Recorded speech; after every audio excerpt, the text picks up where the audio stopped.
জীবনে যাব না সেই তওবা করে আসি নাই।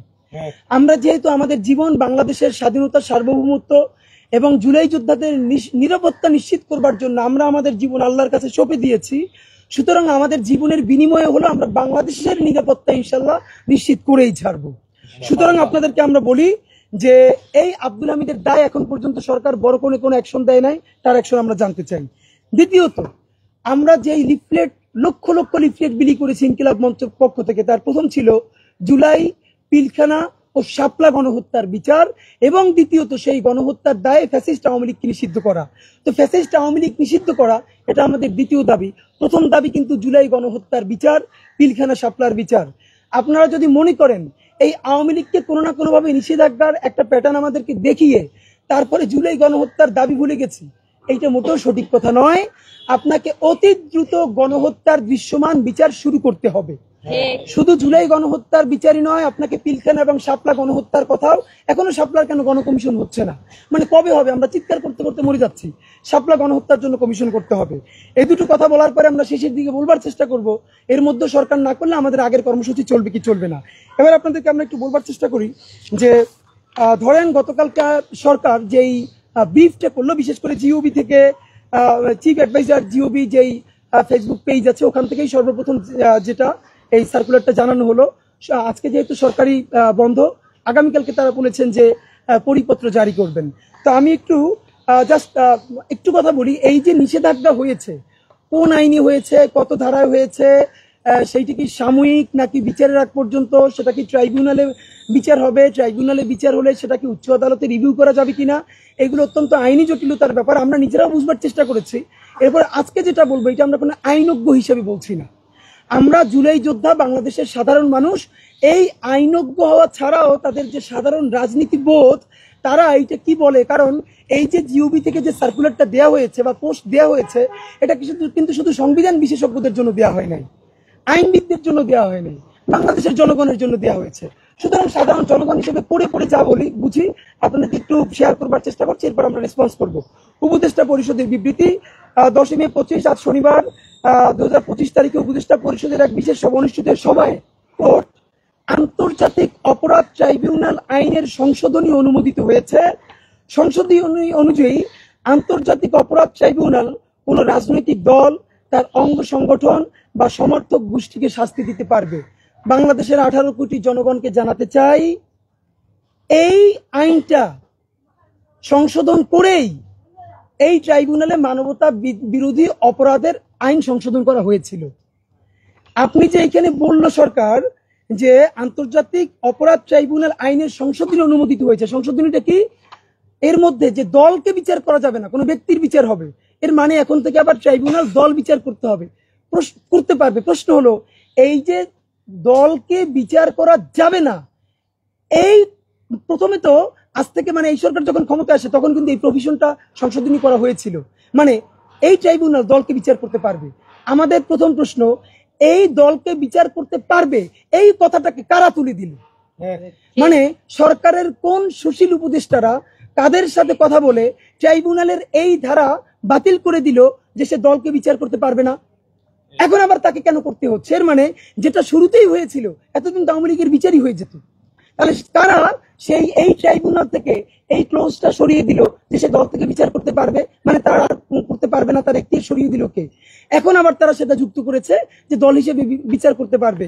আমাদের প্রশ্ন, কোন উপদেষ্টা বা কোন উপদেষ্টা এই ট্রাইব্যুনাল থেকে যাতে দলের বিচার করতে না পারে সেই ব্যবস্থা কারা করেছিল, এইটা আপনাদেরকে জানাতে হবে, নাম্বার 1। দ্বিতীয়ত, পরের প্যারায় বলছি, উপদেষ্টা পরিষদের বৈঠকে আন্তর্জাতিক অপরাধ ট্রাইব্যুনালে বাংলাদেশ আওয়ামী লীগ ও তার নেতাদের বিচার কার্য সম্পন্ন না হওয়া পর্যন্ত দেশের নিরাপত্তা ও সার্বভৌমত্ব রক্ষা, জুলাই অভ্যুত্থানের নেতাকর্মীদের নিরাপত্তা এবং আন্তর্জাতিক অপরাধ ট্রাইব্যুনালের বাদী ও সাক্ষীদের সুরক্ষার জন্য সন্ত্রাস বিরোধী আইনে সাইবার স্পেস সহ আওয়ামী লীগের যাবতীয় কার্যক্রম নিষিদ্ধ করার সিদ্ধান্ত গ্রহণ করা হয়েছে। আবার একটু এখানে বলবার চেষ্টা করি, এইখানে কিন্তু আওয়ামী লীগকে দল হিসেবে, সংগঠন হিসেবে নিষিদ্ধ করা হয়েছে বলা হয় নাই। এইখানে বলা হয়েছে বাংলাদেশের স্বাধীনতা অথবা নিরাপত্তা রক্ষা, জুলাই যোদ্ধাদের জানমাল রক্ষা এবং যারা তাদের বিরুদ্ধে মামলা করছে তাদের সাক্ষীদের নিরাপত্তার পর্যন্ত, সেই বিচার হওয়ার আগ পর্যন্ত তাদের কার্যক্রম নিষিদ্ধ থাকবে। এইটা যদি আমরা একটা একদম ভালোভাবে বোঝার চেষ্টা করি, যদি সরকারের পক্ষে হয়েও কথা বলি, তাহলে ব্যাপারটা হচ্ছে আমরা যেটা বুঝতে পারছি, সরকার বলটা আস্তে করে আদালতের কাছে দিয়ে দিয়েছে। সে সকল পক্ষকেই ম্যানেজ করবার চেষ্টা করছে যে আমরা তো নির্বাহী আদেশ সেভাবে করলে খারাপ দেখা যায়, আমরা আদালতের কাছে দিলাম। আপনাদেরকে একটা কথা জানাই রাখি, এই যে আইনে সরকার আওয়ামী লীগের কার্যক্রম নিষিদ্ধ করেছে, এটা হলো সন্ত্রাস বিরোধী আইন 18-1। সন্ত্রাস বিরোধী আইন 18-1 অনুযায়ী তারা কিন্তু এটাকে, এই যে কার্যক্রমটা নিষিদ্ধ করেছে। মনে করিয়ে দেই, আওয়ামী লীগ সরকার জামাতে ইসলামীকেও কিন্তু এই 18-1 অনুযায়ী সন্ত্রাসী দল হিসেবে নিষিদ্ধ করেছিল। দুটোর পার্থক্যটা মনে করিয়ে দেই, আওয়ামী লীগ জামাতে ইসলামীকে নিষিদ্ধ করেছিল দল এবং সংগঠন হিসেবে, আর একই আইন ব্যবহার করে বর্তমান ট্রাইব্যুনাল তার কার্যক্রম বিচার হওয়ার আগ পর্যন্ত নিষিদ্ধ করেছে, দলকে নিষিদ্ধ করে নাই। এখন এখানে দুইটা প্রশ্ন হতে পারে, তাহলে কি আওয়ামী লীগ দল হিসেবে এক্সিস্ট করে কি করে না? দুটো কথা বলি, যদি এই 18-1 করা হয়, এই এখতিয়ারে সাধারণত যদি এই সরকার বলেও থাকে যে আমরা তার কার্যক্রম নিষিদ্ধ করেছি, এই আইনে এরকম কার্যক্রম নিষিদ্ধ হয় না। মূলত এই আইনের প্র্যাকটিসটাই হলো সে দল হিসেবেই মূলত নিষিদ্ধ হয়ে যাবে, কারণ এই আইনের অধীনে কেউ যদি কোনো স্যাংশনে পড়ে তাহলে সে নির্বাচনও করতে পারবে না, তার সবকিছুই বন্ধ হয়ে যাবে। তো আমরা এই আইনের আলাপটা করতে চাই না, আমরা আরো সাদা চোখে দেখতে চাই। তাহলে সরকার যেটা করলো, প্রশ্ন হলো, অনেকে এখন সরকারও বলবার চেষ্টা করছে, আমরা যদি নির্বাহী আদেশে নিষিদ্ধ করে দেই, তো জামাতকেও তো আওয়ামী লীগ নিষিদ্ধ করে দিয়েছিল, কালকে যদি আরেকটা সরকার এসে আবার এই করে দেয়, সেটা তুলে দিয়ে ফেলা হয়। এখানে তিনটা পলিটিক্যাল স্টেটমেন্ট আছে আইনের বাইরে। নাম্বার 1, এই দুনিয়ার একমাত্র মৃত্যু ছাড়া এই দুনিয়া আর কোনো কিছু চিরন্তন না। দেখেন, এই সংবিধানকে বাঁচানোর জন্য হাসিনা এমন কোন প্যাটার্ন নাই যে সে ব্যবহার করে নাই, এবং তার ক্ষমতাকে কুক্ষিগত করার জন্য সে তো ক্ষমতায় থাকতে পারে নাই। আমরা যদি মনে করি আজকে আমরা যা করব আগামী 1000 বছর পর্যন্ত স্থায়ী থাকবে, এইটা কোনো কথা না। বরং কথা হলো আমরা ইনসাফের কাজটা করতে পারছি কিনা। আওয়ামী লীগ যদি দল হিসেবে গণহত্যাকারী দল হয়, সে যদি সাপ্লাই গণহত্যা করে, পিলখানায় গণহত্যা করে, জুলাই গণহত্যা করে, তাহলে দল হিসেবে তাকে ব্যান করা হলো ইনসাফ। সেইটাও আপনি যদি মনে করেন না আমি বেশি Democratic, okay, let's go for গণভোট, আপনি গণভোট দেন, আপনি গণভোট দিয়ে দেন। গণভোটে যদি বাংলাদেশের মানুষ বলে না আওয়ামী লীগকে নিষিদ্ধ করা দরকার নাই, তাহলে আমাদের আর কোনো কথা নাই। তাহলে আপনি এভাবে সিদ্ধান্ত নিচ্ছেন কেন? আপনি প্রথমত গণভোট দিয়ে দেন, আর যদি গণভোট না দেন, আপনি বলছেন যে আমরা এখন নিজেরা যদি নিষিদ্ধ করে দেই তাহলে অন্য দল এসে করবে, তাহলে এবার দ্বিতীয় প্রশ্ন আসে, আপনি দিলেন কাকে? আদালতকে, ট্রাইব্যুনালকে। প্রশ্ন হলো, আপনাকে আমাকে সরকার কি গ্যারান্টি দিয়েছে এই আদালতের বিচারকরা আওয়ামী লীগকে নিষিদ্ধ করবে? এর গ্যারান্টি কি? আপনি বলটা ঠেলে দিলেন কার কাছে? ট্রাইব্যুনালের কাছে।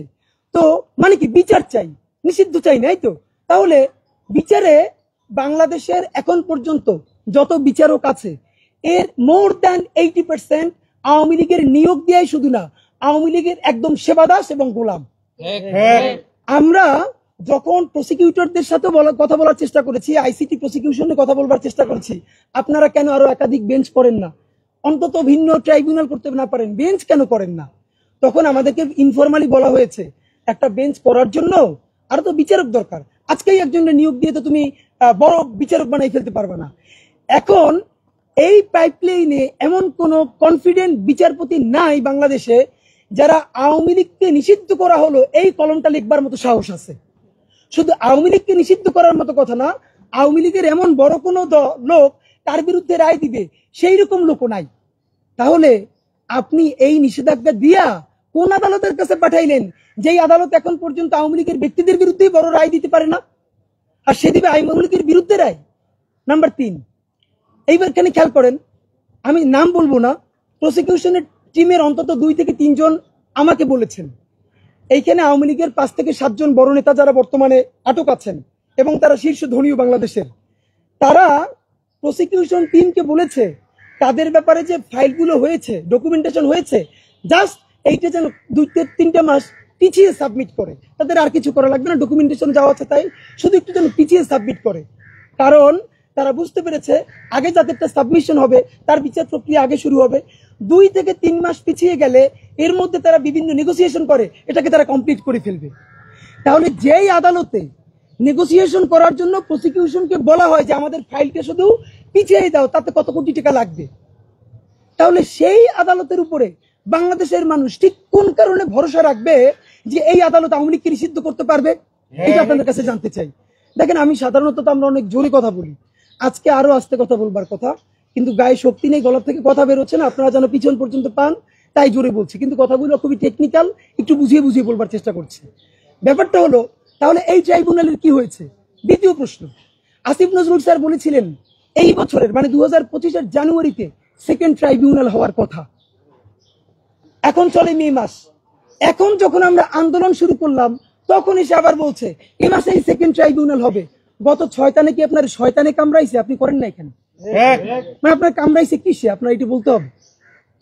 এইটা গত এই বছরের জানুয়ারি মাসে করবার কথা, আপনি মে মাস পর্যন্ত সেকেন্ড ট্রাইব্যুনাল করেন নাই। যেই জনতা নামলো তখন বললেন মে মাসে করা হবে কেন? নাম্বার 2, আপনি এই যে কত বিচারক নিয়োগ দিয়েছেন বলেন? আপনি তো জানেন আগের আওয়ামী লীগের সব বিচারকগুলো আওয়ামী লীগের।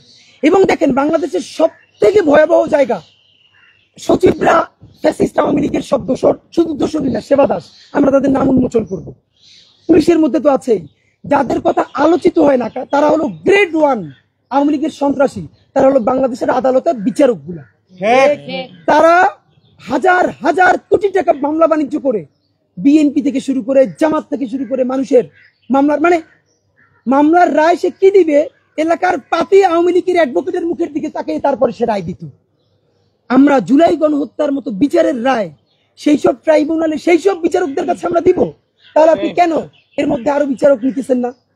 এই প্রশ্ন উত্তর দিতে হবে। নাম্বার 2, আর একটা গুরুত্বপূর্ণ প্রশ্ন হচ্ছে, অনেকেই বলে ভাই আওয়ামী লীগ নিষিদ্ধ করে লাভটা কি হবে?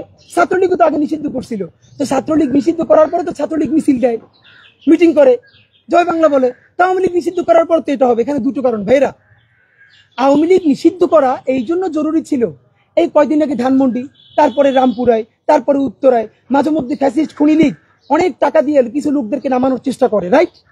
এখন এদেরকে প্রতিহত করবে কে? দেখেন, আপনি আমি এদেরকে যদি প্রতিহত করতে যাই তাহলেই বলবে মব উস্কে দেওয়া যাবে না। আর যদি স্বরাষ্ট্র উপদেষ্টা বলি, স্বরাষ্ট্র উপদেষ্টা বলেন এদেরকে ধইরা থানায় দেন, পুলিশের কাছে দেন। খেয়াল করেন, যারে আপনি নিষিদ্ধ করেন নাই, যে নিষিদ্ধ সংগঠন না, সে যদি এখান দিয়ে মিছিল করে যায় তারে ধরার কোনো এখতিয়ার আমার আছে? মানে রাষ্ট্র আমাকে উস্কে দিচ্ছে তুমি অপরাধ করো, আপনি তারা নিষেধ করেন না, অথচ আমার বলতেছেন এই মিছিল তুমি ধৈর্য ফেলাও। ভাই আমি কেন ধরবো? আমাকে আপনি অপরাধী কেন বানাচ্ছেন? আপনি করেন কি? তো এই যে তাদেরকে যেন আইনি ভাবে ধরা যায়, জনতাও যেন ধরলে তাকে ধরতে পারে, এই কারণে আইন হওয়া দরকার ছিল 1। নাম্বার 2, এখন যেটা করতে হবে, এই যে নিষিদ্ধ সংগঠন আওয়ামী লীগের যত নেতাকর্মী এখন স্যাবোটেজ করবার চেষ্টা করছে, গুপ্ত হত্যা করবার চেষ্টা করছে, আগে গণহত্যা করেছে, তাদেরকে গ্রেফতার করবে কে? পুলিশ। একটা খুব গুরুত্বপূর্ণ প্রশ্ন আপনারা শোনেন, এই যে পুলিশ গত 15 বছরে যে ম্যাসাকার গুলো শুধু করে নাই, মানে পুলিশে নিয়োগ দেওয়া হয়েছে কাদেরকে বলেন? বিসিএস এ দেওয়া হয়েছে ছাত্রলীগের সভাপতি, সেক্রেটারি সাইন করেছেন যাদের ব্যাপারে, অথবা আওয়ামী লীগ থেকে। ইভেন আপনারা জানেন গণভবন যেদিন বিজয় হয়েছে সেদিন আমাদের এক বড় ভাই উনি হাসিনার রুমে যে হাসিনার যে গুরুত্বপূর্ণ ফাইলগুলো নিয়ে এসেছিলেন, সেই ফাইল খুলে আমরা দেখেছি যে ডিজিএফআই কে বিভিন্ন প্রতিবেদনে যে বিসিএস এ কোনটা হবে কোনটা যাবে না শেখ হাসিনার খাস কামরায়। এর মানে বিসিএস এ পুলিশে পর্যন্ত কে কে যাবে সেখানে কারা সর্বশেষ সুপারিশ করছে? Chhatra League, Jubo League, Awami League.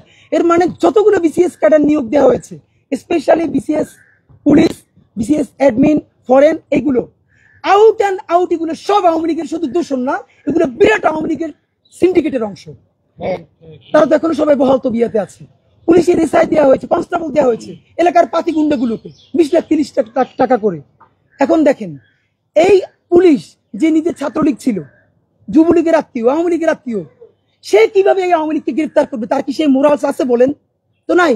Immigration to Canada. We provide the best quality service and solution for Canada immigration. Please visit our website and contact for details.